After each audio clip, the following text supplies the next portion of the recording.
central question is, can the Union of India, in this manner, terminate that relationship that is constitutionally recognized in Article 370? That was the argument earlier. So we have come to the next argument, which is the manner in which it is done. That's right. Is flawed according. It's absolute. It's a fraud on the Constitution itself, according to me.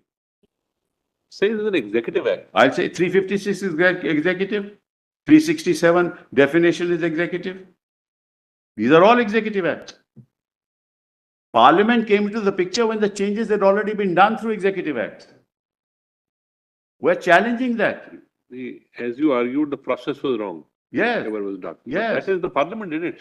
No, Parliament accorded approval to the executive acts which unilaterally changed the Constitution as it was applicable to the state of Jammu and Kashmir.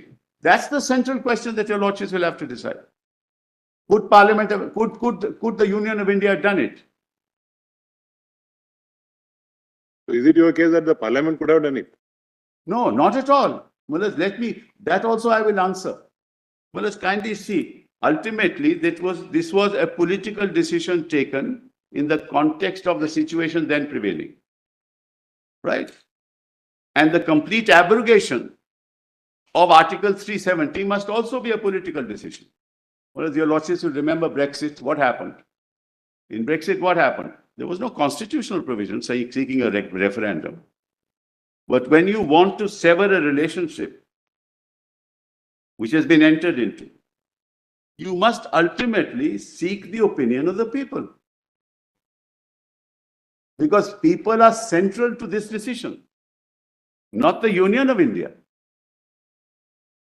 It goes counter to the very grain of Article 370. Mr. Sibal, in a constitutional democracy, seeking the opinion of the people has to be through established institutions. Agree? Right? So long as a democracy exists, as it does, in terms of a constitutional democracy, yeah, any recourse to the will of the people has to be expressed and sought in terms of established institutions. I agree. So either you do it, you cannot envisage, therefore, a situation like a Brexit type referendum.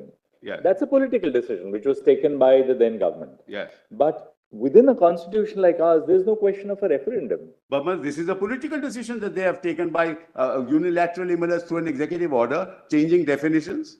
This is not some constitutional decision. That's what your lordships, supposing your lordships were to say that they can change the definition, or your lordships were to say. But therefore, the ultimate question is whether the Constitution does or does not entrust that authority. That's correct. That's all that I'm asking, Miller. I'm not asking for anything more. And which in turn depends on whether 370 is construed as you say, a permanent feature, irrespective of the terminology used, because that is in the context of the changes till the Constituent Assembly was there, or is it something which is capable of being? Well, let me see. That's a much higher level, Malas, to which I'm not, in fact, arguing that today. Malas, whether it is permanent or it is temporary, let's forget about it. The central question is, can the Union of India, in this manner, terminate that relationship that is constitutionally recognized in Article 370? You understand? It may not be permanent. It may be permanent. It may not be. You may change it. You may. You may have. In the context that that was the argument earlier. So we have come to the next argument, which is the manner in which it is done. That's right. Is flawed according. It's absolute. It's a fraud on the Constitution itself, according to me. It is politically motivated. It is a political act. These executive orders are political acts. They are not constitutional acts. That's my submission. And whether it is a permanent feature or a temporary feature is really, at the moment, not an issue. The reason why it's not an issue is maybe there is a constitutional way of doing this. I'm not addressing that. Nor have they resorted to that constitutional methodology. If they resort to it, it will be tested in a court. And on the process, you said last time that, first, the Section 92 power was vested in the governor, yes, independent of the Council of Ministers. Step 36, 38. Right. Step 2, right. Step 2, the Legislative Assembly is dissolved by the governor under Section 53 without aid and advice. Yes. 3, the proclamation is issued under Article 356. Yeah. You said that the object of the proclamation under 356 to eventually restore democracy. That's right. And not the decimation of democracy. Right.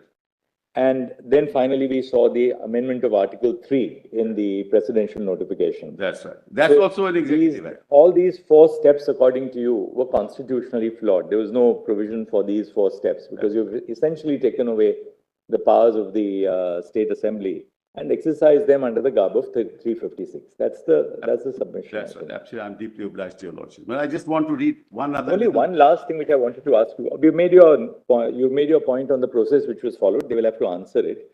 On the proviso to clause 3 of 370, is there something ultimately that happened in the Constituent Assembly which sheds light on which way the Constituent Assembly was inclined to go? Yes. Because we are reading individual speeches. What happens thereafter at the end of this process in 1957? The Constitution was adopted in 1957. Yes. By the legislature of Jammu and Kashmir. Between 1951 and 1957, they could have determined or terminated the essence of Article 370, abrogated it themselves and said, there's no need for this constitution. We want to be a state, the part of India, like any other state.